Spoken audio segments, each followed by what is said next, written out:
आपके गुड़हल के पौधे की ग्रोथ नहीं हो रही है, कलियां नहीं बन रही हैं, तो आप सिर्फ एक आलू का इस्तेमाल करके अपने गुड़हल के पौधे की ग्रोथ भी बढ़ा सकते हैं, पौधे को हरा भरा रख सकते हैं, जड़ों को मजबूत कर सकते हैं और ढेर सारी फ्लावरिंग पा सकते हैं। फूलों के साइज भी बड़े निकल करके आएंगे। आलू दोस्तों पोटेशियम का बहुत ही अच्छा स्रोत है और पोटेशियम जो होता है गुड़हल के पौधे के लिए बहुत ही आवश्यक पोषक तत्व है, या सभी पौधों के लिए बहुत ही आवश्यक पोषक तत्व होता है। क्योंकि पोटेशियम की जब कमी होती है तो पौधे की ग्रोथ भी नहीं होती, जड़ें भी नहीं मजबूत होती, तना भी नहीं मजबूत होता और जो फूल खिलते हैं तो कलियां भी नहीं बन पाती हैं।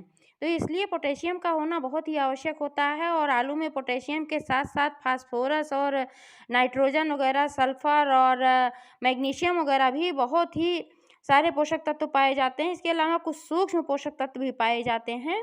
तो इसलिए आलू का इस्तेमाल करके आप अपने गुड़हल के पौधे से ढेर सारी फ्लावरिंग पा सकते हैं।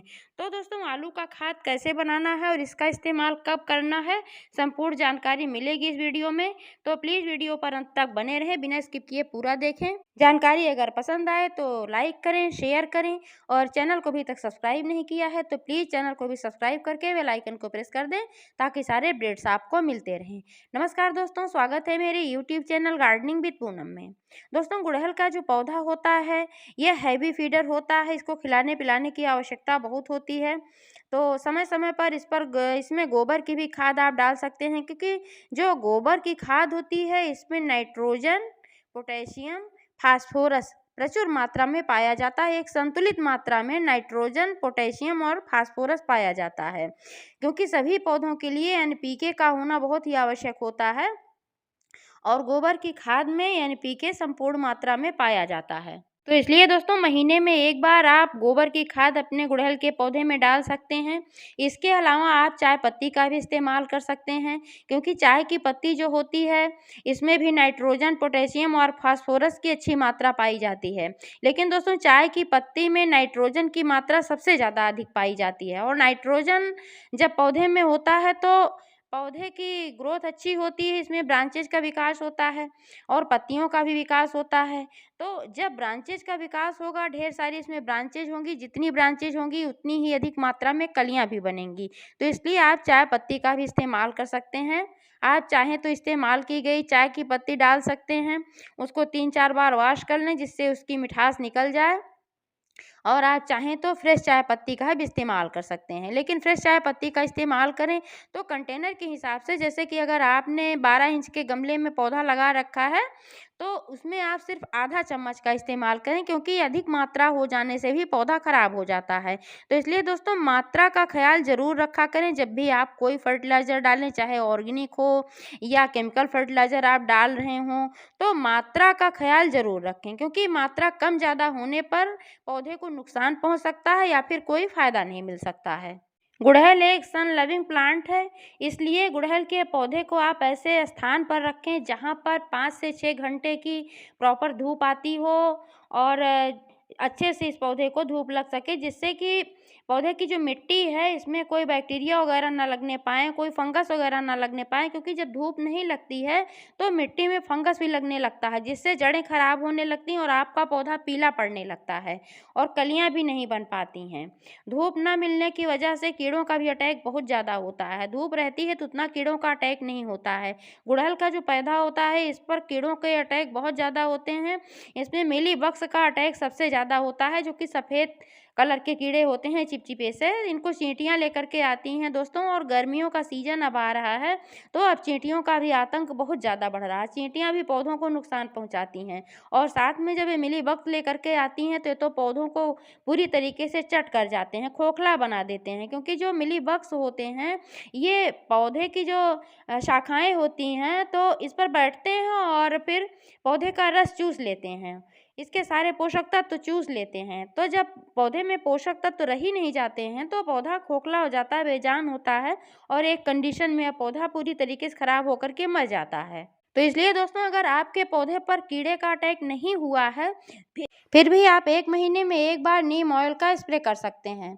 इससे क्या फ़ायदा होगा कि आपके पौधे पर किसी प्रकार के कीड़े का अटैक नहीं होता, क्योंकि नीम ऑयल जो होता है इसकी स्मेल से बहुत सारे ऐसे कीट होते हैं जो कि बहुत दूर भागते हैं, और अगर कीड़े लगते भी हैं तो एंटीबैक्टीरियल होने के कारण इस पर कीड़े जो लगे हुए होते हैं वो मर जाते हैं।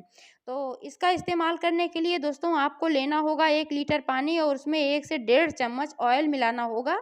लेकिन सबसे पहले एक पत्ती पर आप छिड़क कर चेक कर लें। मैं बार-बार यही बताती हूँ कि ऐसे ही आप कोई भी कीटनाशक इस्तेमाल ना करें।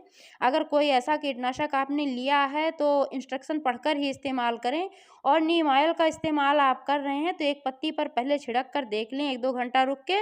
अगर पत्ती में कोई चेंज नहीं आता है, जैसे कि पत्ती का पीला होना, मुरझाना, तब आप समझ लें कि आपने जो घोल बनाया है वो परफेक्ट है, आपके पौधे पर छिड़कने की योग्य है।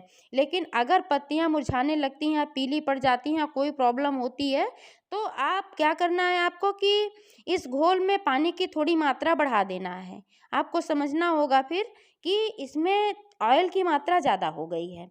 तो ऐसे ही परफेक्ट आप बना करके अपने पौधे पर इस्तेमाल करेंगे तो आपके पौधे पर किसी प्रकार के कीड़े का अटैक नहीं होगा। आप जो देख पा रहे हैं मेरा पौधा 4 से 5 साल पुराना है और इसी बकेट में लगा हुआ है, और ऐसे ही मैं अपने पौधे की देखभाल करती हूँ, तो पौधे पर कीड़े भी नहीं लगने पाते हैं और मेरा पौधा ढेर सारी फ्लावरिंग करता है। अभी हाल ही में मैंने 2 महीने पहले, लगभग डेढ़ 2 महीने पहले मैंने इसकी हार्ड प्रूनिंग की थी, और आप देख पा रहे हैं कितनी अच्छी इसमें ग्रोथ हुई है, कितना बढ़िया इसमें फुटाव आया है और कितनी ढेर सारी इसमें ब्रांचेस निकल कर के आ रही हैं।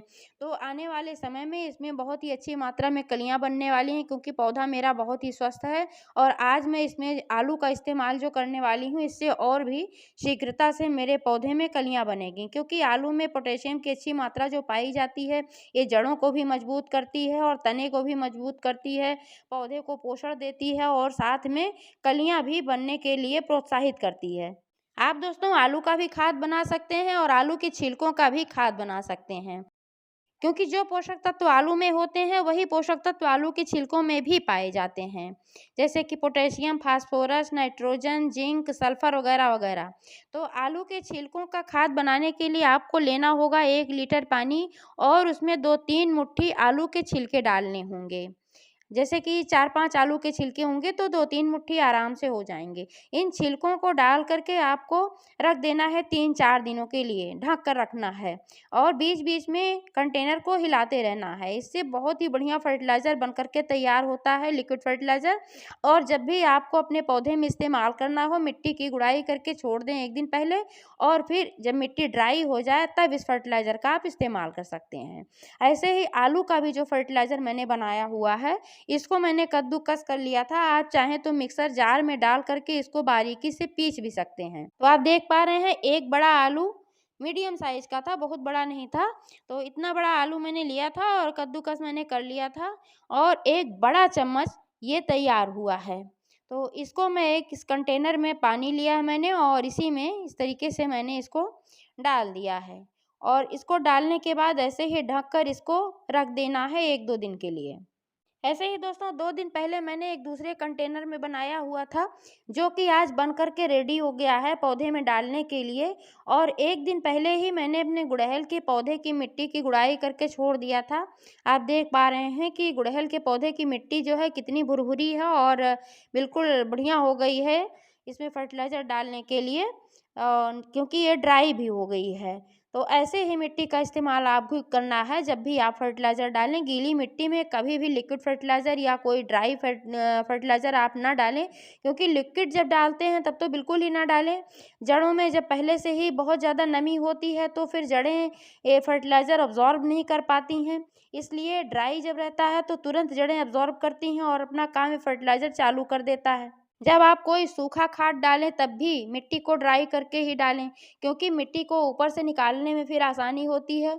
ऊपर से निकाल कर जब नीचे फर्टिलाइज़र डाला जाता है तब ठीक तरीके से उसमें ऑब्ज़ॉर्ब होता है, क्योंकि तब मिट्टी के नीचे जब दब जाता है फर्टिलाइज़र तो वो डिकम्पोज़्ड होता है और जड़ों में लगता है। ऊपर ही ऐसे डाल देने से कोई काम नहीं चलने वाला। तो इसलिए ऊपर से कभी भी आप कोई फर्टिलाइज़र ना डालें। अब दोस्तों इस फर्टिलाइज़र को मैं इसमें ऐसे ही डाल दे रही हूँ, आप देख पा रहे हैं, और इसमें जो नीचे थोड़ा-सा आलू बचा हुआ था, उसको भी मैंने इसमें डाल दिया है और इसी मिट्टी में ठीक तरीके से ऐसे ही मिला देना है, क्योंकि ऊपर ही पड़े रहने से इसमें फंगस लगने का खतरा रहता है।